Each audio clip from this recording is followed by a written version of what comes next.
இப்போ நம்ம வந்து 9வது சம் பார்க்க போகிறோம். அதில் வந்து f ஈக்குவல் -1 3 0 -1 2 -9 ஆனது இசட்டிலிருந்து இசடுக்கான ஒரு நேரிய சார்பு எனில் f ஆஃப் எக்ஸை காண்கன்னு கேட்டிருக்காங்க. இப்போ அவங்க கொடுத்த f எழுதியாச்சு. இது வந்து ஒரு நேரிய சார்புன்னு கொடுத்துருக்காங்க, அது எழுதியாச்சு. இசட்டிலிருந்து இசடுக்கான நேரியல் சார்புன்னு கொடுத்துருக்காங்க, அதையும் எழுதியாச்சு.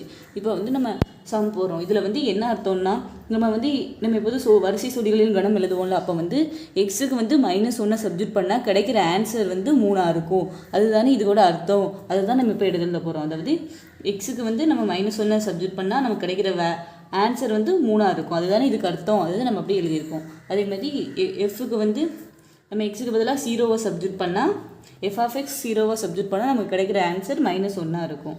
அதேமாரி தான் இதுக்கும் f ஆஃப் 2 இதுக்கு வந்து நம்ம 2 சப்ஜெக்ட் பண்ணால் நமக்கு கிடைக்கிற ஆன்சர் வந்து -9 இருக்கணும். இதானே இதோட ஆன்சர், இதோட அர்த்தம். அதாவது நம்ம எடுத்து எழுதியாச்சு. அடுத்தது வந்து இது ஒரு நேரிய சார்பு அப்படி சொல்லியிருக்காங்களா, அப்போ வந்து f ஆஃப் எக்ஸை கண்டுபிடிக்க சொல்லியிருக்காங்க. நேரிய சார்புக்கு f of x is equal to ax + b-யா, அதை நம்ம வந்து எழுதியிருக்கோம். இப்போ வந்து இது அதாவது 0 நம்ம ஃபஸ்ட்டு சப்ஜெக்ட் பண்ணி பார்க்கும். இப்போ f ஆஃப் எக்ஸுக்கு பதிலாக நம்ம 0 சப்ஜெக்ட் பண்ணால் நமக்கு கிடைக்கிற ஆன்சர் வந்து என்னதான் இருக்கணும்னா -1 இருக்கணும். அதுதானே இதோட அர்த்தம். அதை நம்ம எடுத்து எழுதியிருக்கோம். இப்போ வந்து இதுக்கு நம்ம அதை சப்ஜெக்ட் பண்ணி பார்த்தா என்ன ஆகும்னு பார்க்கும். அப்போ வந்து f ஆஃப் 0, அப்போ வந்து a, இந்த எக்ஸ் இருக்கிற இடத்துல நம்ம 0 போட்டுருவோமா, ப்ளஸ் b, நமக்கு வந்து சப்ஜெக்ட் பண்ணால் என்ன ஆன்சர் கிடைக்கும்னு இங்கே இருக்குது -1. அதாவது f ஆஃப் 0 சப்ஜெக்ட் பண்ணால் நமக்கு கிடைக்கிற ஆன்சர் வந்து -1 அப்படின்னு நமக்கு அப்போ -1ன்னு போட்டாச்சு. அப்போ வந்து a 0 போட்டால் a 0 ஆயிடுமா, அப்போ b ஈக்குவல் டு -1ன்னு கிடச்சிடும். இப்போ பியோட வேல்யூ நம்ம வந்து -1ன்னு கண்டுபிடிச்சிட்டோம். இப்போ வந்து ஃபஸ்ட் இது, அதாவது எஃப்க்கு வந்து நம்ம -1 சப்ஜெக்ட் பண்ணால் 3 கிடைக்கும். அதாவது f ஆஃப் எக்ஸ், எக்ஸோட வேல்யூ வந்து -1 சப்ஜெக்ட் பண்ணால் 3 கிடைக்கும்னு சொல்லியிருக்காங்க. அதை நம்ம இதுக்கு சப்ஜெக்ட் பண்ணி பார்ப்போம். அப்போ வந்து f of x is equal to ax + b-யா, இதில் வந்து எக்ஸுக்கு நம்ம -1 சப்ஜெக்ட் பண்ண போகிறோம். அப்போ a எக்ஸுக்கு -1 சப்ஜெக்ட் பண்ணியாச்சு, ப்ளஸ் b ஈக்குவல் டு 3. அதை நம்ம எடுத்து எழுதிட்டோம். இப்போ வந்து a -1 வச்சு பிறகுனா -a ஆயிருமா, பியோட வேல்யூ வந்து நமக்கு -1ன்னு தெரியுமா, அதை நம்ம வந்து இதில் சப்ஜெக்ட் பண்ணிக்கிட்டோம். Equal to 3. இப்போ வந்து -a 3 இங்கே இருக்குது. இந்த -1 இந்த சைடு போனால் +1 ஆயிருமா, அப்போ இது ரெண்டையும் கூட்டினா 4ன்னு கிடச்சிருமா. ஏவா -ஏன்னு இருக்கா, இது +a ஆகணும்னா இந்த சைடு மைனஸ் போயிடுமா. அப்போ வந்து ஏயோட வேல்யூ -4ன்னு கண்டுபிடிச்சிட்டோம். அப்போ வந்து ஏயோட வேல்யூ -4, பியோட வேல்யூ -1. நமக்கு வந்து சம்மில் f ஆஃப் எக்ஸை தானே கண்டுபிடிக்க சொல்லியிருக்காங்க. அப்போ வந்து f of x is equal to ax + b-யா, இதில் நம்ம கண்டுபிடிச்ச ஏபியோட வேல்யூவை சப்ஜெக்ட் பண்ணிடலாம்.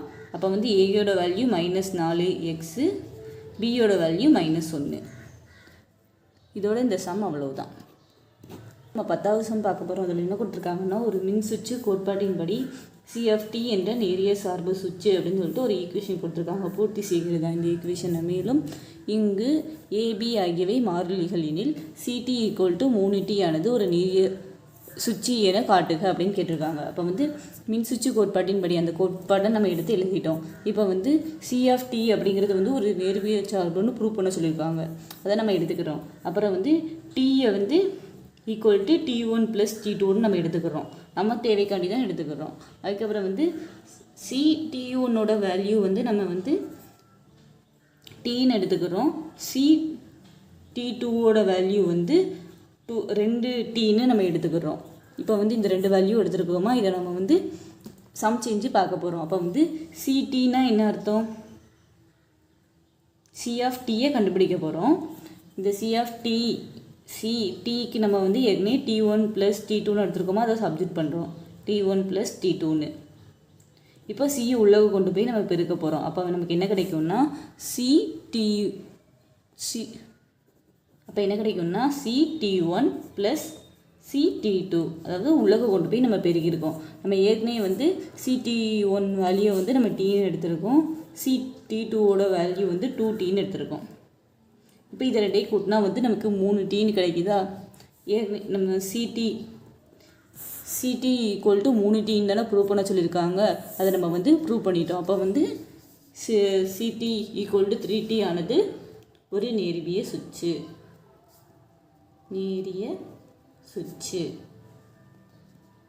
சம்மில் என்ன கொடுத்துருக்காங்கன்னா ஏபி வந்து மாறிலிகள்னு கொடுத்துருக்காங்க. எனில் CD is equal to 3t ஆனது ஒரு நேரிய சுற்று அப்படின்னு காட்ட சொல்லியிருக்காங்க. நம்மளும் அதை ஒரு நேரிய சுற்றுன்னு காட்டிட்டோம். அவ்வளோதான் இந்த சம்.